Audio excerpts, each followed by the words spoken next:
사도행전 1장 8절 다 같이 읽겠습니다. 오직 성령이 너에게 마시면 너희가 권능을 받고 예루살렘과 온 유대와 사마리아와 땅끝까지 이르러 내 증인이 되리라 하시니라. 아멘.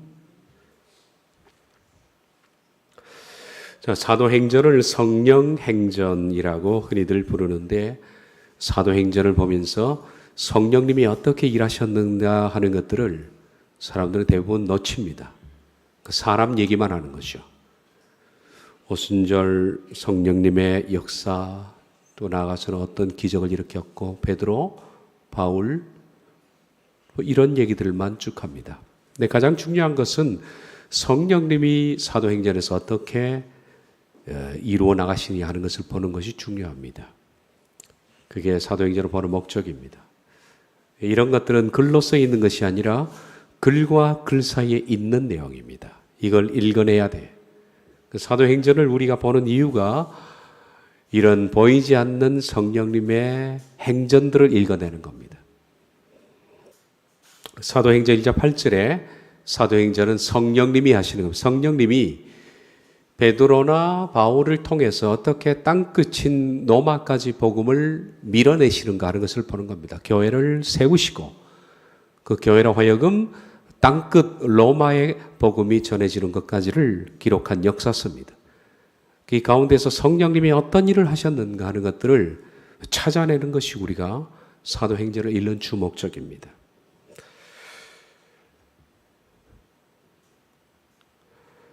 사도행전은 3막 9장으로 나뉜다고 그랬습니다. 1막은 예루살렘에서 교회가 시작하는 것, 그리고 2막은 온 유대에서 사마리아로 퍼지는 것, 그리고 3막은 땅끝까지 이르는 것. 여기서 땅끝은 로마입니다. 복음이 어떻게 땅끝인 로마로 들어갔는가 하는 것들을 역사적으로 돌이켜보는 것입니다. 우리가 지난 시간에 1막에서 예루살렘에서 이방을 위한 교회가 탄생하는 것을 봤습니다. 그리고 이 교회는 예루살렘에서 탄생을 했지만은 교회의 목적은 땅끝을 향해서 가고 있는 것을 보았습니다. 예루살렘의 한 작은 다락방에서 시작된 교회는 방언과 함께, 방언은 표적인데 표적과 함께 그 출발의 신호탄을 쏘았습니다. 그 방언을 통해서 모든 말 안 통하는 이방까지를 하나님이 다 부르신다는 겁니다. 다 오라는 얘기입니다. 만인을 부르신다는 의미에서 방언의 표적은 예루살렘 교회를 탄생시켰고, 이 예루살렘이 탄생한 교회는 각종 위협과 박해 가운데에서 하나님께서 기적과 표적을 일으키셔서 성령님의 놀라운 역사와 더불어서 거침없이 확장되는 과정을 1막에서 봤습니다. 예루살렘 교회의 확장은 바로 거기까지다. 거기까지다. 더 확장될 필요가 있을까? 없습니다. 예루살렘은 교회를 시작시키는 인큐베이터입니다. 그리고 그 교회는 이방, 곧 땅끝을 향해서 나아가야 합니다. 하나님께서는 사도행전 7장에서 스데반의 죽음을 통해서 그 교회를 땅끝으로 밀어내는 것을 봤습니다. 강제로 안 나가니까 스데반을 통해서 밀어내시는 겁니다. 밀어내는 가운데 아이러니하게 땅끝 복음을 성취시킬 사울이라는 사람을 스데반 밖에 가운데 불러내시는 장면도 봤습니다. 그리고 그 복음은 이제는 사울이라는 사람을 하나님께서 키워 가시는 과정에서 그 복음은 사마리아로 흘러가는 것을 우리가 봤습니다. 그 사마리아 복음을 위해서 쓰임받은 사람이 빌립 집사입니다. 빌립 집사는 사마리아 복음뿐만 아니라 땅끝 복음을 향해서 가는 이방 복음의 천문을 연 사람이, 땅끝 복음과 이방 복음은 다릅니다.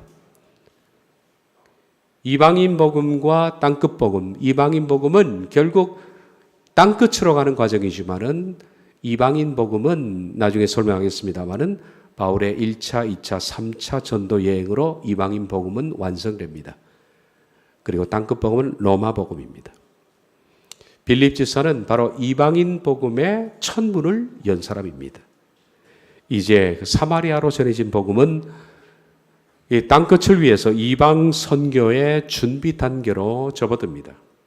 다음 과정에서 우리 이걸 봅니다. 이제 이 복음이 2장이 이르러서 중간입니다. 이방 선교를 준비합니다. 자, 1망에서 예루살렘에서 교회가 시작했고 예루살렘에서 교회가 폭발적으로 팽창을 했고 이제 시작된 그 복음이 땅끝을 향해서 나아가면서 3차에 걸쳐서 이방 선교가 준비됩니다. 그리고서 땅끝으로 나아갑니다. 이제 이방 선교 준비 가운데 1 그리고 이어서 2, 3를 볼 겁니다. 하나님은 이방 선교를 위해서 어떻게 교회를 운영해 나가시는가 하는 것을 잘 보시기를 바랍니다.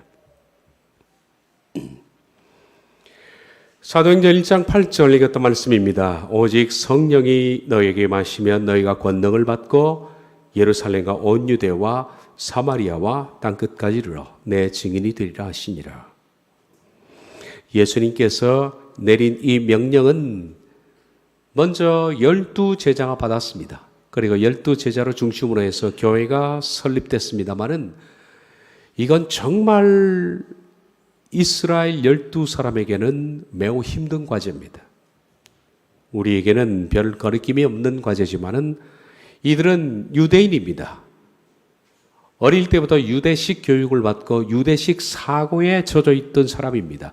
이런 제자들에게 너희가 권능을 받으면 땅끝까지 가라. 내 증인이 되라 하시니 말씀이 매우 힘든 겁니다. 왜냐하면 유대교적 사고에 젖어 있던 그들에게 이방인에 가서 복음을 전한다는 것은 그건 있을 수 없는 문제였습니다. 우리가 요한복음에 보면 5장에 예수님께서 제자들과 함께 가시면서 사마리아 지역을 통과하는 것을 봤습니다. 그때 제자들이 의아하게 생각했습니다. 왜 들어가지 말아야 할 장소를 갈까? 사마리아는 통과하면 가까운 거리로 지름길입니다. 그런데 유대인들은 그 지름길을 둘러갑니다. 유대인들은 이방인과 함께 우물에서 같은 그릇으로 물을 먹지도 않습니다. 그릇을 쓰지도 않습니다. 그만큼 그들은 이방인과 완전히 분리된 삶을 살았습니다. 그런 그들에게 이방인 지역으로 가서 복음을 전해라. 땅끝에 이르러서 복음을 전해라. 너무 생소한 문제였습니다. 이 명령은 주님의 명령입니다. 그래서 12제자는 순종해야 됩니다. 하지만은 그것은 머리의 문제고 실제적으로 순종하기에는 너무나 어려운 문제다. 하나님은 이를 아십니다. 그러면 이 과제를 어떻게 풀어나가실까요? 하나님은. 태어날 때부터 선민 사상에 젖어 있던 그들에게는 이방인은 선교 대상이 아니었습니다. 이방인은 구원받지 못하는 사람들입니다. 그냥 버림받은 사람입니다. 그런데 그들만이 선택되었다. 나는 하나님의 자녀다. 하나님은 우리를 위해서만 계신다. 우리만 사랑하신다. 라는 이 철저한 선민 사상에 젖어 있던 그들에게 성령님이 임하시면 땅끝까지 가라. 그리고 복음을 전해라. 이 말씀은 너무 어려운 명령이다. 주님의 명령은. 머리로는 이해되지만은 실천으로는 행하기에는 금기의 벽이다라고 말할 수 있습니다. 게다가 이 땅끝 선교를 위해서 부름받은 사람이 누굽니까? 사울이라는 청년입니다. 사울이. 이 사울이 땅끝 복음을 이루기에는 또한 제한이 많습니다. 왜냐하면 이미 사람들은 그렇습니다. 사람은 하나의 그룹을 형성해 있습니다. 제자들 입장에서는 우리가 성경에도 보지만 사도 바울의 사도권 문제로 계속 충돌 나오는 것을 봤습니다. 왜냐하면 사도 바울은 인정을 하기 싫어하는 거예요. 제자들 입장에서는 사도 바울은 사도가 아닙니다. 사도의 조건이 뭐냐? 예수님과 함께 다녀야 한다는 겁니다. 예수님이 살아계실 때 그분과 함께 다녀야 하고 그분이 부활을 목도해야 되고 이런 겁니다. 그런데 사울이라는 사람은 전혀 예수님 본 적도 없습니다. 다녀본 적도 없습니다. 부활을 목도하지도 않았습니다. 그런데 다메섹에서 회심을 하고 들어온 겁니다. 그리고 얼마 전까지만 해도 사울은 자신들을 죽이려는 박해자였습니다. 바울의 표현처럼 나는 박해자요 포행자였다. 내가 알지 못하고 행했다. 박해자였습니다. 하나님은 땅끝 복음을 위해서 사울을 택해놨지만은 사울이 내가 홀로 서서 자 하나님이 나를 부르셨다. 나는 땅끝 복음을 위해서 하나님이 나를 쓰신다. 이제부터 나는 사도행전 1장 8절에 땅끝의 복음을 완성하기 위해서 내가 일을 한다라고 한다면 누가 인정을 해주겠느냐 이거예요. 제자들 입장에서는 자기들 그룹에서 절대로 인정받을 수 없는 사람입니다. 그리고 인정하기 힘이 듭니다. 바울이 어떤 일을 행해도 이거는 인정이 안 되는 문제입니다. 하나님이 어떻게 해요? 이 문제를 풀어가십니다. 자, 우린 사도행전에서 하나님께서 얼마나 기가 막히게 이 문제를 개입하셔서 사울이라는 사람을 땅끝을 위해서 쓰게 하시고 마차를 줄여나가는지 우린 그런 걸 보는 게 사도행전을 보는 목적입니다. 하나님은 사울을 통해서 완성될 땅끝 복음을 먼저 베드로를 통해서 시작하셨습니다. 이게 하나님의 놀라운 일입니다.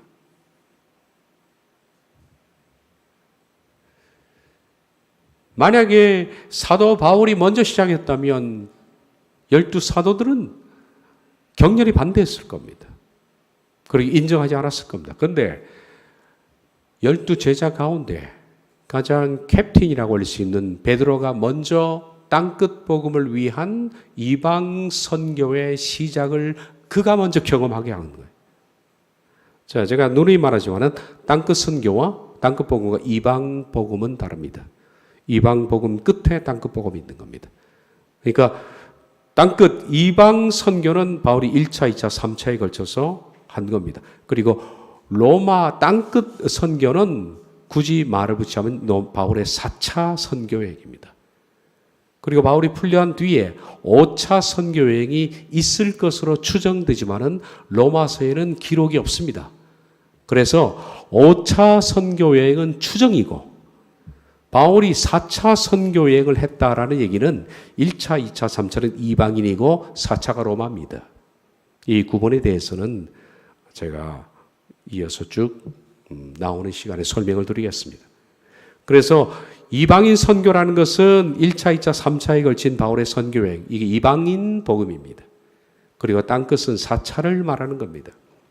베드로는 땅끝이 아니라 여기서 이방인 선교의 첫 경험을 누가 했느냐? 베드로가 한 겁니다.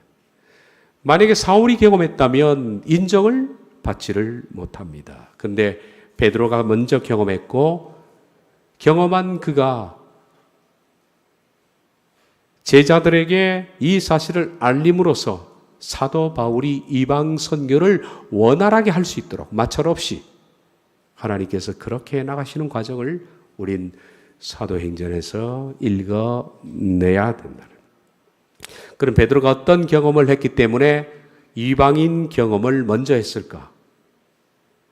그것은 이어나오는 애니아를 고친 사건, 그리고 도르가를 살리고, 그리고 베드로가 고넬료의 가정을 복음한 것까지 이 세 가지입니다. 이 세 가지를 통해서 하나님은 베드로 자신이 바울에 대해서 태클을 걸지 못하도록 만드신 겁니다. 그리고 이어서 사도 바울이 위대한 땅끝 복음을 할 수 있도록 베드로가 추진체로서 밀어주는 역할을 하게 하신 거예요. 이게 사도행전에서 놀라운 하나님의 보이지 않는 손길이죠. 먼저 베드로를 바꾸신 겁니다. 그래서 사도행전 9장 32에서 10장 48절은 사도행전 2장 2막의 이방 선교 준비 원입니다. 이방 선교 준비 원은 베드로가 이방 선교를 먼저 경험해 본 것. 그리고 이어서 2가 있고 3가 있습니다. 이 세 가지를 경험한 뒤에 드디어 이방 선교가 출발됩니다. 이게 사도행전 13장부터입니다. 이제 그 과정을 우리가 쭉 볼 겁니다.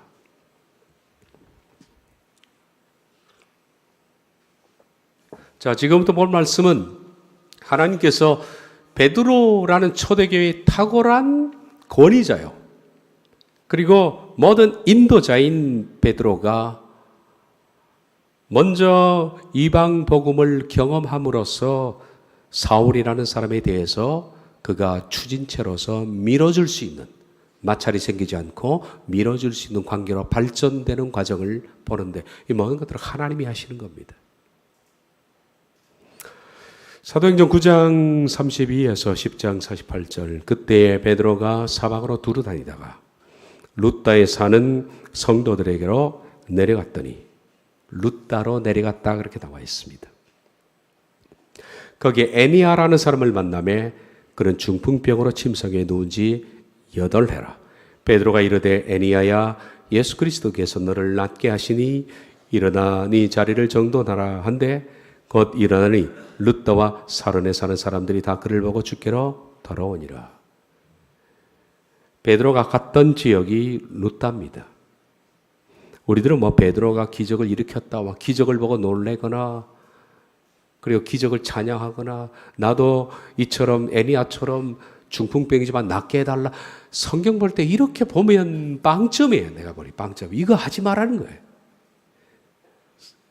누가 죽을 병 걸렸다 나았다 그러면 나도 살 수 있다 성경 보고 그러지 말고 하나님의 손길을 읽어내야 되는데, 손길에 성경에서 그러지를 못하는 거예요. 이 룻다라는 지역은 이방인 지역과 유대 지역의 경계선입니다. 그러니까 유대 지역에 속하는 땅입니다. 그런데 경계입니다.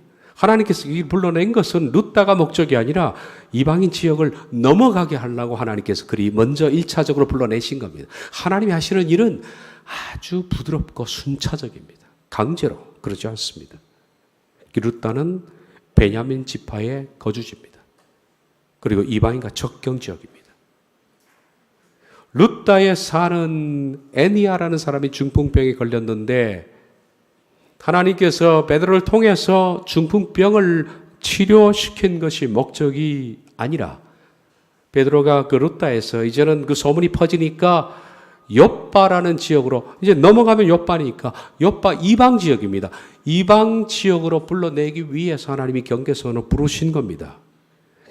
수많은 사람이 죽게 돌아오는 가운데 욥바에도 베드로를 향한 손짓이 생기는 거죠.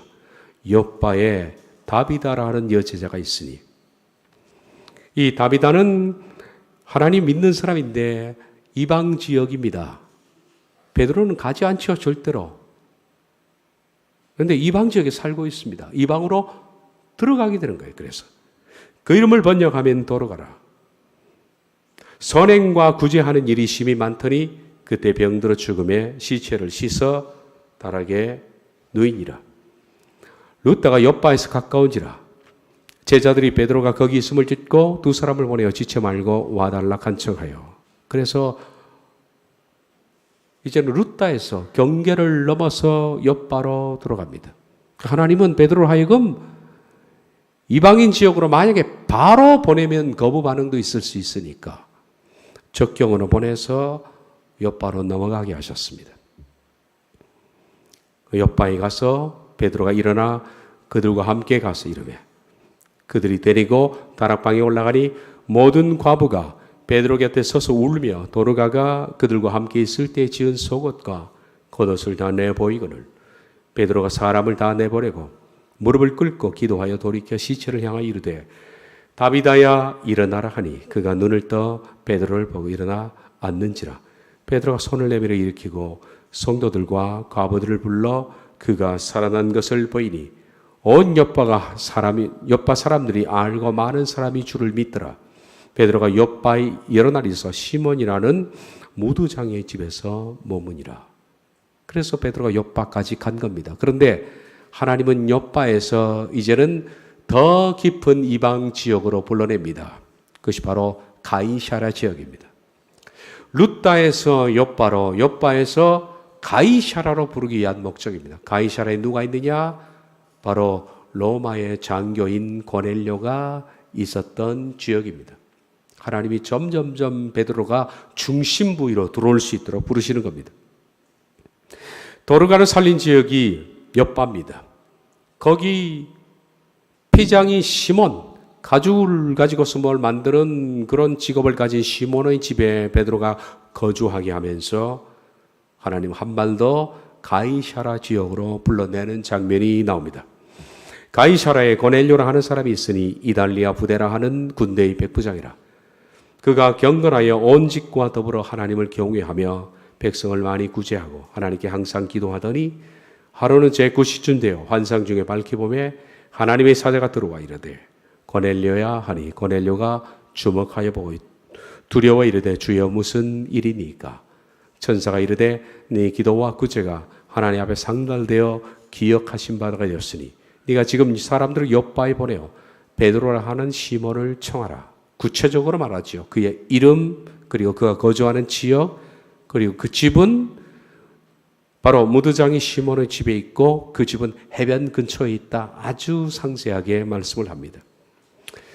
마침 말하던 천사가 떠나며 이제 고넬료라는 그 적극적인 이방 지역으로 들어가려면 베드로가 거부 반응이 있습니다. 그래서 하나님 먼저 거부 반응을 제거하기 위해서 그에게 환상을 보여주는 장면이 나옵니다.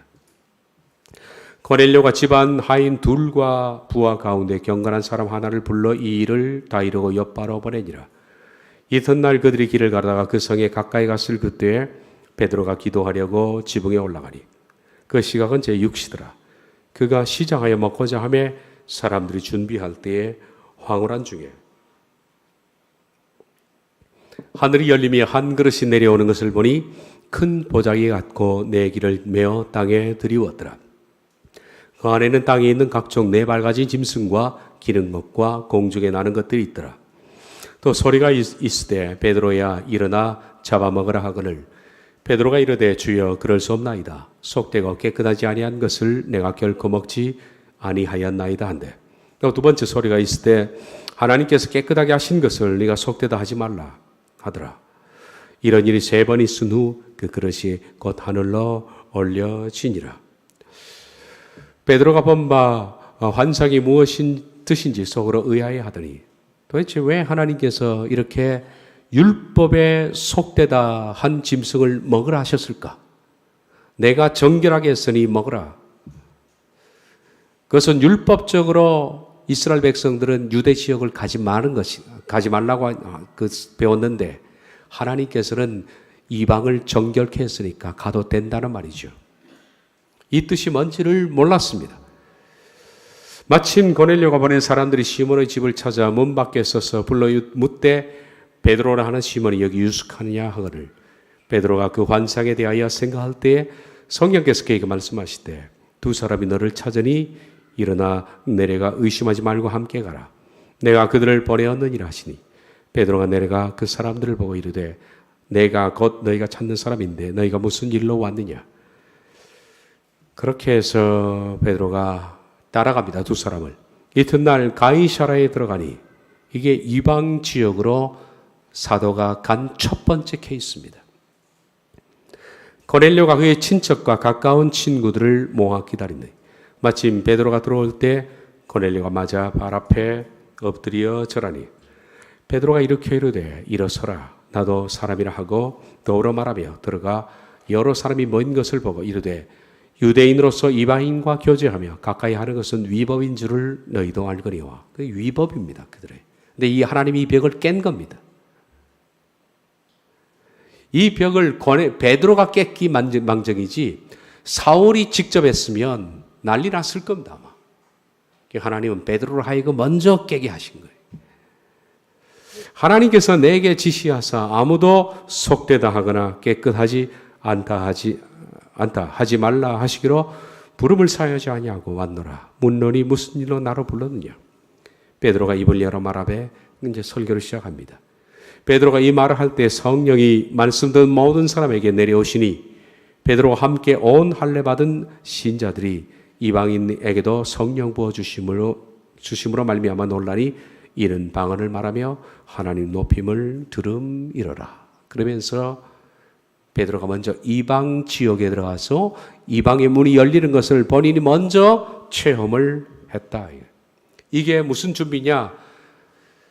사도 바울이 이방 선교할 수 있도록 먼저 하나님께서 첫 번째 준비하신 것인데, 이 첫 번째 준비가 뭐냐? 베드로로 하여금 사도 바울과 마찰되지 않게끔 그의 권위도 인정하시면서 이방 복음의 경험을 그로 하여금 먼저 하시게 한 겁니다. 그리고 두 번째, 이제 이방 선교 준비가 또 나옵니다. 11장 1절부터 11장 18절입니다. 하나님께서 어떻게 준비해 나가시는가 하는 것을 봐야 합니다. 베드로는 룻다로 가서 룻다에서 에니아를 거치고, 그리고 경계선을 넘어서 욥바로 들어가서 도르가를 거쳤습니다. 도르가를 살렸습니다. 그리고 이방의 깊숙한 지역인 가이샤라 고넬로라는 사람에게도 갔습니다. 그리고 성령님이 그 이방 지역 고넬료 가정에 임하시는 것과 그리고 방언으로 말하는 것을 듣게 됩니다. 이것은 베드로로 하여금 정말 금계의 벽을 넘은 겁니다. 베드로가 얘기한 것처럼, 주님, 저는 한 번도 속된 것을 먹지 않았습니다. 도대체 왜 나에게 이걸 먹으라 합니까? 할 만큼 베드로 속에는 하나님이 아니면 그가 절대로 용납하지 안 되는 부분입니다. 이런 경험을 사도행전 10장은 이렇게 정리해 놓고 있는데, 44에서 48절 베드로가 이 말할 때 성령이 말씀 듣는 모든 사람에게 내려오시니 베드로와 함께 온 할례 받은 신자들이 이방인들에게도 성령 부어주심으로 말미암아 놀라니 이는 방언을 말하며 하나님 높임을 들음이로라. 이에 베드로가 이르되 이 사람들이 우리와 같이 성령을 받았으니 누가 능히 물로 세례 베품을 금하리요 하고 명하여 예수 그리스도의 이름으로 세례를 베풀라 하니라. 그들이 베드로에게 며칠 더 머물기를 청하니라. 베드로는 그 금교의 벽을 넘어서는 경험을 했습니다. 그런데 이 경험은 하나님이 베드로의 마음을 바꾸기 위한 겁니다. 안 바뀌면 사울과 충돌하니까. 이까지가 1차 선교 준비입니다. 이방 선교 준비입니다. 그리고 2차 선교 준비는 베드로가 예루살렘에 가서 예루살렘 기존 유대인 그리스도인들의 마음까지도 다 바꿔놓는 겁니다. 이게 전부 사울이 해야 할 일인데 사울은 할 수가 없어요, 이걸. 베드로를 통해서 하나님이 먼저 해놓는 겁니다. 그러니까 도로 닦는 작업을 합니다. 도로를 닦아야 차가 들어가죠. 사울이라는 땅끝 복음을 이룰 사람이 땅끝 향해서 갈 수 있도록 베드로로 하여금 지금 먼저 도로 닦는 일을 하고 있는 걸 여러분 봐야 됩니다. 그것이 두 번째입니다. 베드로는 이방 지역에서의 놀라운 경험을 한 뒤 예루살렘으로 돌아옵니다. 그리고 그의 보고로 예루살렘에 있는 제자들과 예루살렘의 유대 기독교인들은 이방인 지역에 대한 편견들이 허물어지기 시작합니다. 누구를 통해서? 베드로를 통해서. 이건 사울을 통해서 할 수 있는 부분이 못 됩니다. 베드로가 하는 겁니다. 베드로의 위치가 그런 거예요. 하나님께서 이렇게 하심으로 자연스럽게 사울이라는 사람이 땅끝 복음을 위해 등장할 수 있는 발판을 만들어 놓고 있다. 지금 사울은 뭐하고 있습니까? 하나님께서 그를 회심시킨 뒤에 땅끝을 위해서 지금 세우고 있는 중입니다. 그 일을 하시면 동시에 베드로로 하여금 발판을 만들고 있었다. 자, 베드로가 이제 가이사라 지역을 갔다 온 뒤에 예루살렘에 돌아와서 예루살렘 사람들까지 생각을 바꾸는 장면들이 나옵니다. 18절까지. 유대에 있는 사도들과 형제들이 이방인들도 하나님 말씀을 받았다함을 들었더니 베드로가 예루살렘에 올라갔을 때 할례자들이 비나이 이르되 네가 무할례자의 집에 들어가 함께 먹었다니. 이 정도입니다, 여러분. 이 정도예요. 무할례자, 이 그리스도인들인데 무할례자 지역에 들어가서 함께 음식을 먹은 것 때문에 비난할 정도니 베드로에게. 사울이라는 사람이 등장해서 이방 복음을 이사하면 협력하겠습니까? 절대 하지 않습니다. 그래서 하나님 베드로로 하여금 먼저 경험을 하게 하신 겁니다. 이어지는 말씀 보겠습니다. 베드로가 그들에게 이 일을 차례로 설명합니다. 그리고 이들이 설득되는 과정입니다. 이르되 내가 욥바시에서 기도할 때 황홀한 중에 환상을 보니 큰 보자기 같은 그릇이 내 귀에 메어 하늘로부터 내려 내 앞에까지 드리워지거든. 이것을 주목하여 보니 땅에 네 발 가진 것과 들짐승과 기는 것과 공중에 나는 것들이 보이더라. 또 들으니 소리 있어 내게 이르되 베드로야 일어나 잡아먹으라 하거늘 내가 이르되 주님 그럴 수 없나이다. 속되거나 깨끗하지 아니한 것은 결코 내 입에 들어간 일이 없나이다 하니 하늘로부터 두 번째 소리 있어 내게 이르되 하나님이 깨끗하게 하신 것을 네가 속되다고 하지 말라 하더라. 이런 일이 세 번 있은 후에 모든 것이 다시 하늘로 끌려 올라가더라. 마침 세 사람이 내가 유숙한 집에 있으니 가이사라에서 내게로 보낸 사람이라. 성령이 내게 명하여 아무 의심 말고 함께 가라 하시매 이 여섯 형제도 나와 함께 가서 그 사람의 집에 들어가니 그가 우리에게 말하기를, 이제 여섯 형제라는 것은 베드로와 함께 고넬료의 집에 갔던 유대인들입니다. 증인들이 여기 있다는 거예요. 증인들이. 천사가 내 집에 서서 말하되 네가 사람들을 욥바에 보내어 베드로라 하는 시몬을 청하라. 그가 너와 네 온 집이 구원받을 말씀을 내게 이르려 함을 보았다 하거늘 내가 말을 시작할 때 성령이 그들에게 임하시기를 처음 우리에게 하신 것 같이 하는지라. 처음 예루살렘에 임했던 성령님처럼 우리에게도 가이사라에도 그렇게 했다. 내가 주의 말씀에 요한은 물로 세례를 베풀었으나 너희는 성령으로 세례를 받으리라 하신 것이 생각나노라. 그런즉 하나님이 우리가 주 예수 그리스도를 믿을 때 주신 것 같은 선물을 그들에게 주셨으니 내가 누구이기에 하나님을 능히 맡겠느냐 하더라. 그들이 이 말을 듣고 잠잠하여 하나님께 영광을 돌려 이르되 그러면 하나님께서 이방인에게도 생명 얻는 회개를 주셨도다 하니라. 설득된 겁니다. 이제 설득된 거예요. 이거 누가 하셨어요? 성령님이 다 하신 겁니다. 누구를 통해서? 베드로를 통해서. 그는 그 당시 초대 교회인 수장이었습니다. 하나님이 하시는 일은 이처럼 마찰이 없이 진행되는 겁니다. 급하거나 충돌적이거나 뭘 급하게 반대하거나 생각지도 않은 일을 갑자기 터뜨리거나 하나님은 순차적으로 아주 조용히 부드럽게 그리고 아주 체계적이고 논리적으로 조금씩 일하십니다. 사울이라는 사람이 일하기 전에 먼저 베드로를 녹이기 위해서 하나님은 맨 먼저 룻다로 부르시고 욥바로 건너오게 하시고 다음에 가이사라로 들어오게 하셔서 이방인 중심에서 고넬료의 가정을 성령을 주심으로 여섯 증인들과 함께 직접 그것을 목도하게 하고 금계의 벽을 헐게 베드로로 하여금 먼저 경험하게 하고 베드로의 입으로 예루살렘에 있는 제자들과 다른 그리스도인들에게 이방을 향해서 편견을 가진 것을 깨뜨리고 그래서 예루살렘 교회가 이방 선교에 대해서 마음의 문이 열어지게 한 뒤에 하나님께서는 제3차 선교 준비를 하는데 바로 안디옥 교회를 세우는 겁니다. 3차입니다. 이것이. 자, 1차는 베드로로 하여금 가이사라로 내려가게 한 것. 그리고 고넬료를 복음화시킨 것. 2차. 이제 그까지. 2차는 예루살렘 교회에 가서 예루살렘 그리스도인들을 마음을 바꾼 것. 그리고 3차는 이제 됐잖아요. 됐으니까 예루살렘 교회로 하여금 뭘 세우느냐? 안디옥 교회를 세우는 겁니다. 이까지가 3차입니다. 그리고 3차 선교 준비가 끝나면 안디옥 교회에서 본격적으로 바나바와 사울을 파송합니다. 파송해서 1차, 2차, 3차 전도를 시작하는 거죠. 그런 다음 바울로 하여금 땅끝을 가게 하는 거예요. 하나님의 이 계획들을 보십시오. 너무 구체적입니다. 그리고 너무 디테일합니다. 너무 세밀합니다.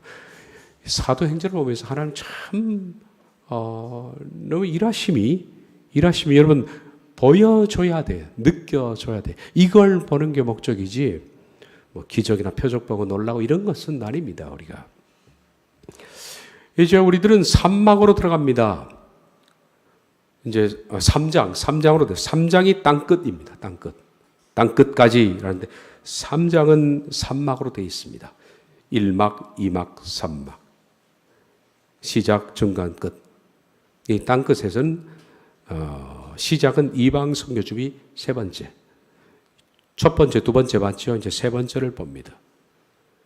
그리고 13장 넘어가면 이방 선교가 이제 출발됩니다. 어디까지? 21장까지. 21장까지 어디 뭐가 들어 있을까요? 바울의 1차, 2차, 3차 전도 여행이 여기까지 포함되어 있습니다. 그리고 21장까지. 21장부터는 로마를 향해서 출발해서 마침내 로마까지 들어가는 것으로서 땅끝 복음이 마칩니다. 누가 하느냐? 바울이 성령님의 역사를 통해서 하는 겁니다. 이까지가 땅끝 복음의 완성입니다. 그러니까 몇 주 더 봐야 될 문제입니다. 이제 이방 선교 준비 세 번째 해야 되는데 잠깐만요. 분량이 좀 많아서 다음 시간에 해야겠습니다. 하나님께서는 이방 선교 준비 세 번째 안디옥 교회를 어떻게 설립하는가 하는 것들을 다음 시간에 보도록 하겠습니다. 사도행전에 참 우리가 다룰 분량이 참 많은데 시간이 한 40분 정도로 항상 제한되어 있어서 안타깝습니다. 팔 걷어붙이고 한 3시간씩 계속 해나가면 매일같이 해나가면 참 사도행전이 한꺼번에 머리에 잡힐 것 같다라는 생각이 드는데 매일같이 하면 교회당에 누가 오겠습니까? 저희 집사람도 안 올 것 같아. 나 혼자 와야 되는데 그것이 고민입니다. 사도행전을 좀 더 우리가 좀 제 욕심에는 좀 많이 빨리 봤으면 좋겠다 하는 생각인데 시간 때문에 참 아쉬움이 남습니다. 어쨌든 다음 시간에 세 번째를 보도록 하겠습니다. 기도하겠습니다.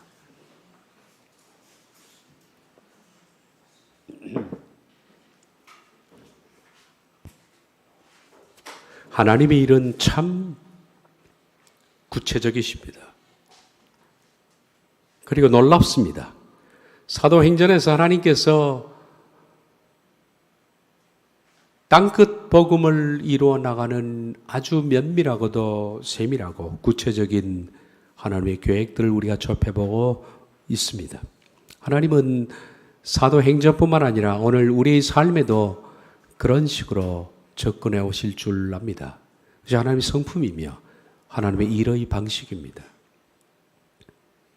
하나님께서 먼저 땅끝 복음을 위해서 적합한 인물 사울이라는 사람을 불러내시기 전에 먼저 하나님께서 하나님의 위대한 사도 중에 한 사람인 베드로를 통하여 이 일을 경험하게 하고 베드로의 입으로 설득하게 하고